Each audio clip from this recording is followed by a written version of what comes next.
balik lagi di Celah Belajar bareng saya Famia, dan kali ini kita akan membahas tentang IELTS reading.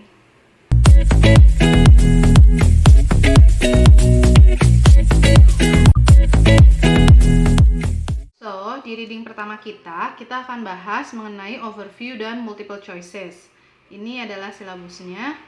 Yang seperti kita tahu ya, kemarin ini udah ada 4 video yang mengenai listening IELTS, dan sekarang kita masuk ke reading IELTS. Nah, reading IELTS pertama ini kita akan overview seperti apa sih sebenarnya reading IELTS itu. Lalu ada masuk ke questions multiple choices. Nah, apa aja common reading questions in IELTS? Multiple choices, of course, yang pertama kita bahas.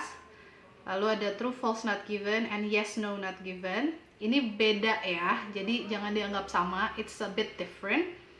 Lalu ada matchings. Nah, matchings ini ada banyak banget. Ada matching features, matching informations, pokoknya ada banyak, tapi saya compile ke satu video. Lalu ada juga completions. Nah, completions ini juga sama kayak matchings, ada berbagai macam completions yang kita gabung jadi satu video. Dan terakhir ada short answer questions. Oke, sekarang kita akan masuk ke overview.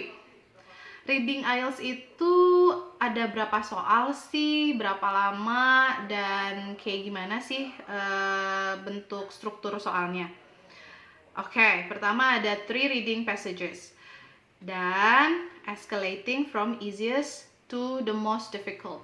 Tapi topiknya berbeda. Jadi bisa jadi nih misalnya passage the third passage should be the most difficult for you, but then the topic is related to your study, let's say, so it's gonna be a bit easier for you. Nah, ini desainnya aja secara general itu escalating from easiest to the most difficult. Banyaknya soal itu biasanya 13 di passage pertama, 13 di passage kedua, dan 14 di passage ketiga. Artinya ada 40 pertanyaan. Dan you got 60 minutes with no transferring time. Meaning, kalian harus bisa jago-jago ngatur waktu. Kita kan punya 3 reading passages nih, dan ada 60 menit. Jadi, more or less 20 menit untuk satu passage. Let's say di passage pertama kalian udah ngabisin 20 menit. So, go on to the second passage, walaupun pertanyaan di passage pertama itu kalian belum ada yang belum terjawab. Nanti, kalau ada waktu sisa, you can go back to the first passage. Nah, ini adalah hal terpenting dalam reading IELTS, skimming and scanning the passages. Kita akan jelasin di slide berikutnya. Oke, sekarang kita bahas satu-satu ya. Jadi apa sih skimming? Ini dia skimming. Nah, lalu kalau scanning apa bedanya? Ini. Oke, sekarang untuk skimming practice. Yang bisa kita lakukan untuk skimming practice adalah dengan artikel ini. Saya ambil dari Step Up to IELTS, yaitu dari unit kedua yang judulnya Food Trivia.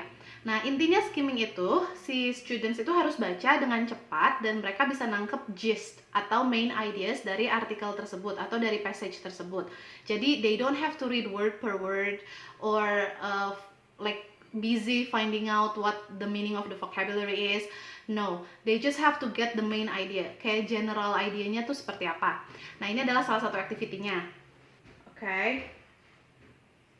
Read all the headings in 10 seconds and turn your paper over. Nah, ini kan ada di situ tuh ada brown and white, and then a fishy story, vitamin C sampai H ya, yang bread. Nah, mereka itu sebenarnya harus menghafal si headingsnya itu. Jadi, they only have 10 seconds and they have to read all the headings, yang adalah judul-judul tadi itu, dan mereka harus turn their paper over, atau if you do it online, you can just screen share it and then stop screen share it, dan lalu mereka harus discuss apa aja sih headings yang tadi ada tuh dari A sampai H. And then you can actually score them by how many headings that they remember. Ini sebetulnya salah satu bagian dari skimming, masih masih pemanasan ya kan, suruh baca 10 detik harus hafal semua headingsnya. Jadi jangan sampai mereka distracted sama kata-kata yang lain atau teksnya isinya kayak gimana. Oke, next after you give them scores, kita move on ke activity berikutnya. So you can cut up the headings, one small articles dengan headings itu, misalnya brown and white, satu artikel dipotong, terus vitamin C, satu artikel dipotong, a fishy story dipotong, bagi-bagi. Nah, depending on how many students you have, you give one student with one small article. Atau kalau misalkan muridnya dikit, bisa juga 2 artikel. And look at this. Take 30 seconds to read about one of the category, then tell your partner briefly what it says.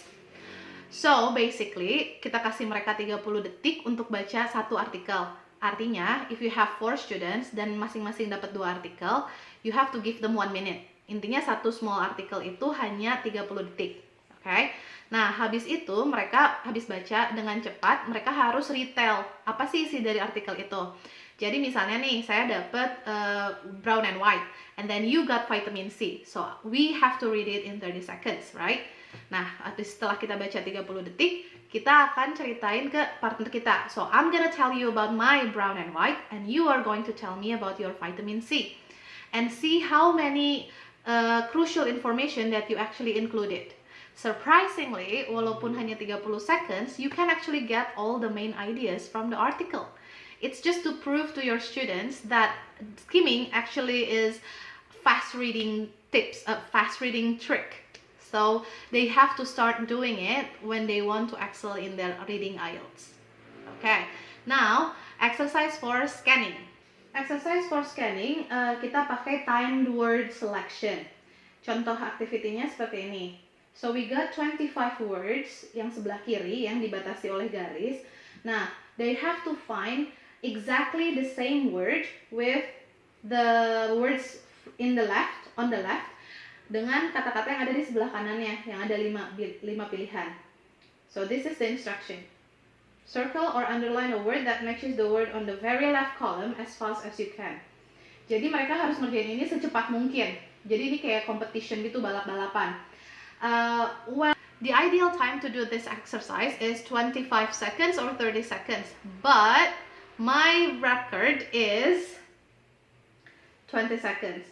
So I have got this military students who is really competitive, and he can actually finish everything and answer every word correctly in 18 seconds. I don't know how he did it, but that's true. But then I'm not gonna put some pressure on you people. So 18 seconds is only for certain people. So the record that I have got, like most of my students can get, is 20 seconds. So just stick to that, okay, if you are competitive. Alright, now the other activity for scanning is travel dash. You can do this online and it's really interactive actually, and this is how you do it. Set a destination. You can set one destination, or you can set a few destinations if you are willing to do it, or if you have more than 4 students. And then, okay, so you can say it, for example, okay, the destination is Paris, the destination is Dubai, let's say. You can do it verbally, or if you want to have more than one destination, then put a table including the destinations on the very left, and then students will have to search for the cheapest and quickest way to get to the destination.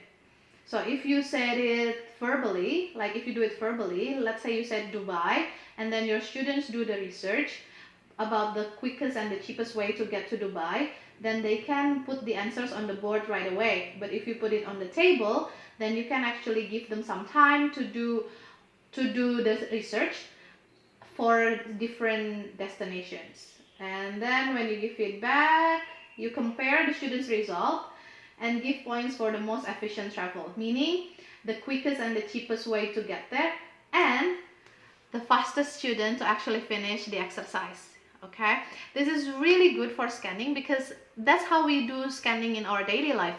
We scan for schedules, we scan for, back then when we still have telephone book, we scan for contacts there. We don't read everything there, right? Say that you are going to, for schedule, say that you are going to Japan, and then you arrive in the airport. You don't have to read all the schedules, like you don't really care about the other schedules, you only care about your destination. So you scan for flight to Japan. That's how you do scanning, and that's how you can actually practice it with your students. Okay. Now we're moving on to sample questions. So in multiple choices, we got two kinds of multiple choices questions. Let's have a look. Completing a sentence and answering a question. This is the example. So I have got 3 questions with the 2 categories in it. Can you guess which one is which? So these 2 numbers are sample for completing a sentence. And this one is for answering questions. So you can see the difference, right?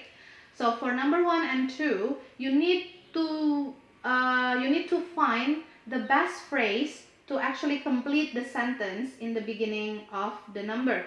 And for number 3, you have to find the answer to the question.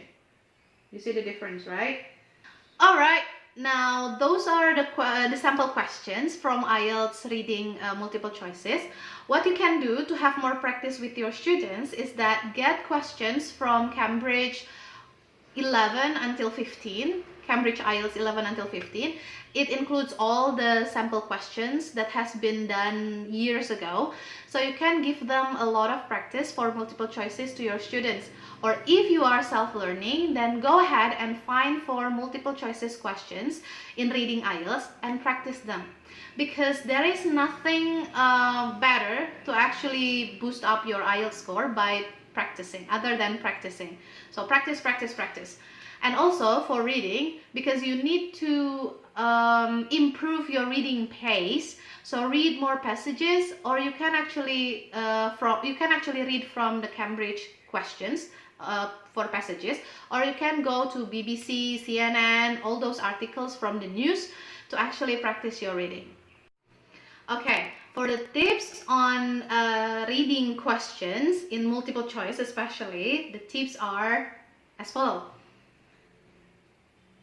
Skim read the passage, understand the questions, underline keywords in the questions and answers if needed, scan the passage for the keywords, watch out for paraphrase sentences, and choose the best answer to the questions.